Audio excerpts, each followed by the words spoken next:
Good afternoon. Oh dear, I've got a big glare.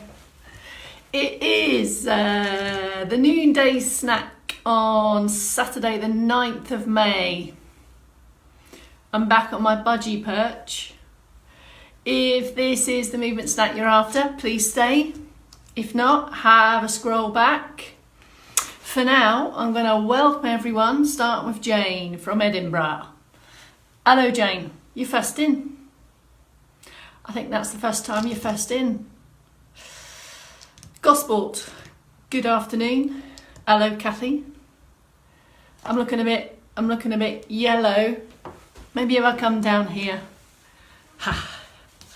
Kelsey Sprintle, really Leverton. Back. You got 3 members now, 3 members of the Charlie's Angels team. Charlie's Angels movement snacker team. Yeah. I am looking a bit shiny, sorry. I know, I'm sorry. I was all ready and I was early, and then I've just been doing a bit of work and I saw the time is 56. So sorry about that. So the preamble, crikey, the preamble is already there. Hello Carol from Ove. Hello Kate. Llanbryn Meyer. Hello Trevor. Trevor 5 lawns 3 hedges. Hello Maddie. You just keep on coming back, don't you? Keep on coming back.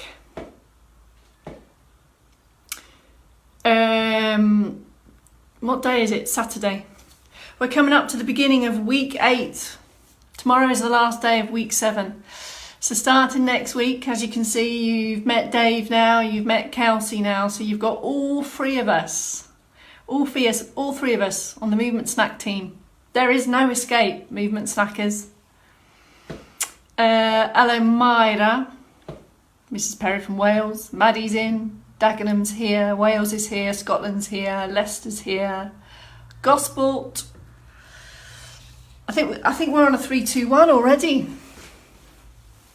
I think we are. 3-2-1. Good afternoon. My name is Bex Townley.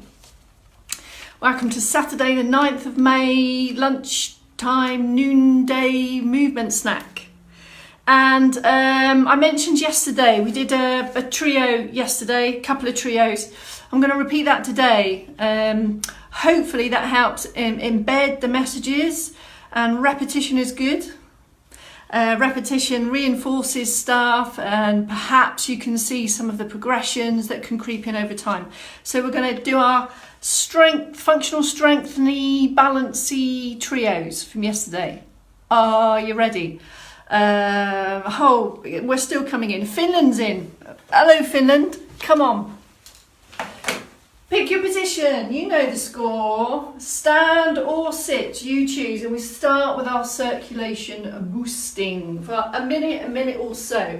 Let's get moving, and then I can pick through the prompts and pick through the thoughts to really help you think about and optimize this movement even more. So in standing, with support, don't want to challenge your balance. Get this weight transfer going. Slow it down so it's steady pace, so you can then think through the lift and open posture points, lengthen through the centre, get loads of support from the trunk to better support the moving part underneath. And we're trying to make the most of ankles, feet and toes. Ankles, feet and toes. Did I say ankles, feet and toes? Keep going with that in stand. Bring in the arm option when you're ready. Alternate if you need to, both together if you can. Keep going with that. Here's the seated prompts. I'm back in the lowy chair, so I need to work even harder to hip walk forward. Not a bad thing. And we start the circ boost from the top down or the bottom up. Tuck the elbows in, lift and lengthen. So we've got this rhythmical action from the shoulder. If we can, if available, we're back on the march, generating from the ankles up.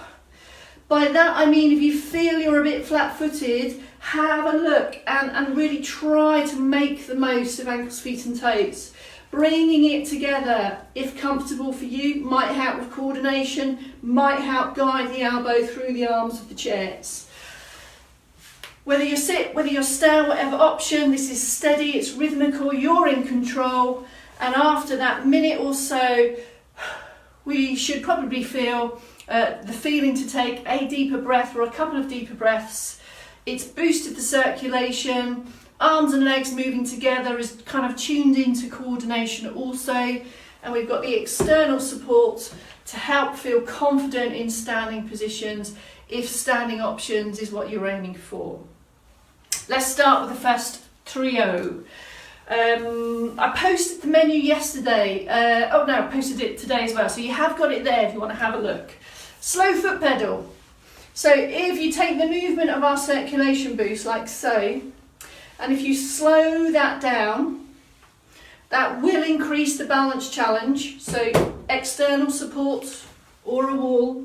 But then I want you to bring it to the point whereby we leave the balls of the foot behind. Hoping you can see, I leave the balls of the foot behind. What that does is really helps mobilise the feet, not just the ankles, but the feet. And feel your way around this. We all have funny feet, right? Funny feet and toes. So see how it feels, but can you see how I'm just trying to pick up the heels? It's the same in seated. It's the same in seated if ankles, feet and toes is what you're aiming to improve. Let me give you one progression here in stand. I'm going to turn this way so you can see. I'm going to take a weight transfer with it. So I pick up one heel, so I'm essentially doing a kind of a supported heel raise. And this could be with both hands on. All the support elements remain the same, and it actually becomes a fluid movement. If you want a double whammy, what you can also do is add a knee bend into that, so we can kind of literally grow out of these positions, and they all link together because this is how it works in life.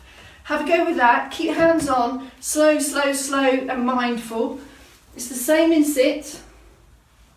If lower limb not an option, we're always going to opt for improving this lift and shift of the hip walk. And if you're in a soft squidgy chair, that might be quite hard. So arms and the trunk movements all help with that action. So all this mobility from all the moving parts at some point collectively come together. That's the essence of the movement stack.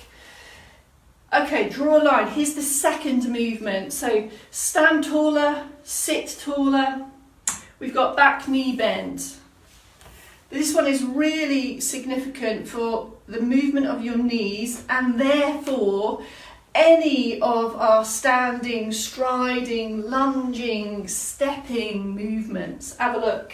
Loads of support. Please take up the support. There's a little preparatory slide back here. Can you see that's our hip stretch from our 4 p.m. session? But here's the key moving part. The heel comes up and it comes down again, and then I stand back on it. So I guess you could say there's 3 parts to this. I shift the weight, I've got support for balance. There's a little slide back, and there I pick up the heel and replace it, and then stand on it. And then I want to do the same on the other side. That initial move back is significant. It helps with the positioning of the legs, and therefore it's going to help also with the posture. There and there. And take your time. This should feel controlled, and I'm going to say avoid kicking that. It's not fast action. I'm controlling every element of that, and even if you feel that you can only bend that much, that's a great start. Stick with that. Keep going. That's the standing option. Sit option, still tight, is exactly the same movement. We've still got the focus on the foot here, and I slide the leg back.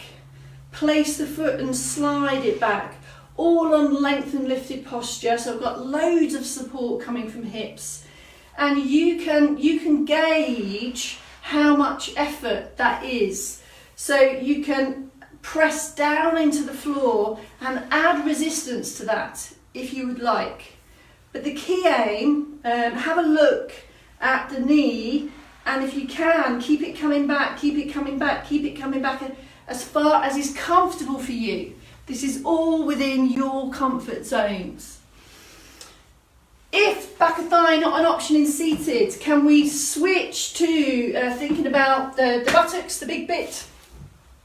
Squeeze, contract and release. And when you do this one, it's a good opportunity to take the pelvic floor contraction with that as well. So we've got a squeeze and contract and release. That's the seated option.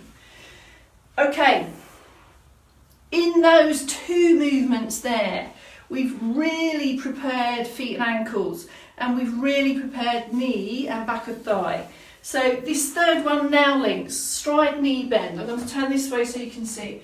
Here's my support. The leg nearest the wall is the support static leg. I'm going to take the stride, I'm going to bend, and I'm going to push back. Show you again. That's not a move, that's not on the list. That's me shimmying. Stride, bend, push back. So I'm looking for a little bit of power to get me back again. And I'm going to turn around to do the other leg. Let me do it here so you can see. Place the foot, a little bend and a push back. Pick a stride length that's comfortable for you. It can be small or it can be bigger. But can you see the speed of the movement changes a little bit on that pushback phase? And that's significant also. So once I step out, that little bit of power on the way back is what makes it functional and what makes it easier over time. Stride, knee, bend, seated options.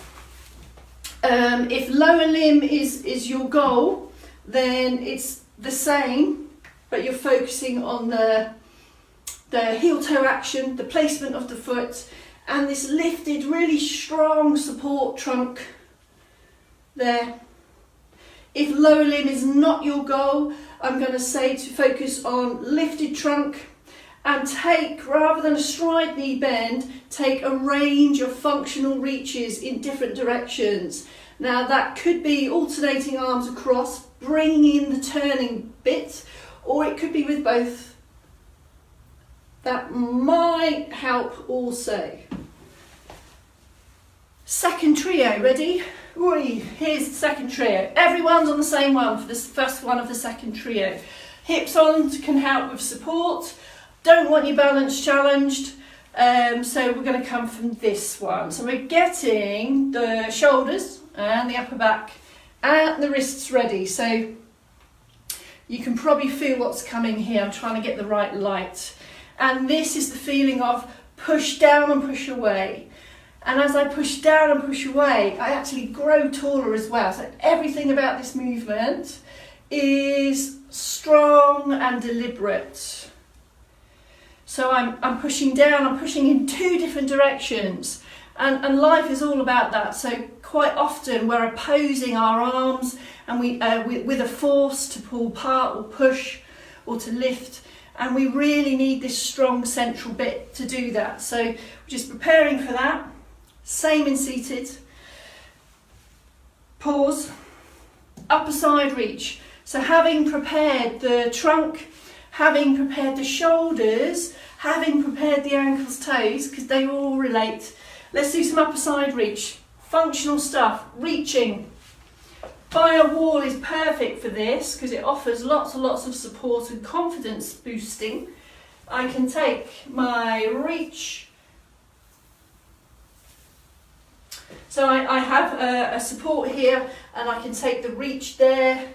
Doesn't have to be on the wall, but that can certainly help with confidence. And don't forget, we can also crowbar in the knee bend and the heel raise. That's what makes it functional. So I can go, here's my prepare, here's my reach, there. Or if shoulders aren't happy up there for whatever reason, we just change the movement to the side, for example, the side. So we just shift the focus and we bring in all that trunk movement to come in sideways. In seated, it's the same. So we're looking for this upward side reach and sit, or supporting the hands if you want to. Last movement on the last trio is the wall press. So we've prepared everything to now bring us to our goal, which for me in planning this is how we can support to improve supporting and pushing our own body weight, getting out of bed, getting out of chairs, getting off the floor, feeling confident that we can get off the floor is all about having confidence in being able to manage us. So here's the wall press, options, hand on wall. We can take the step and the push. You can leave the hand behind for balance. Or we can use another surface. We can start to control this.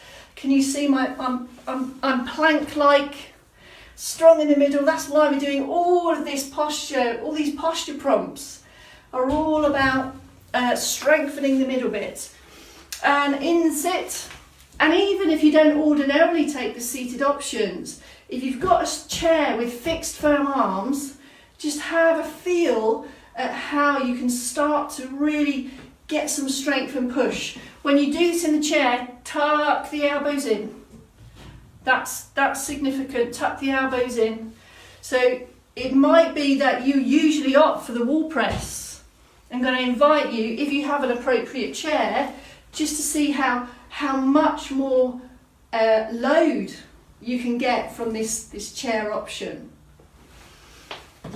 That's your 2 trios, folks. So that's an additional 13-ish minutes.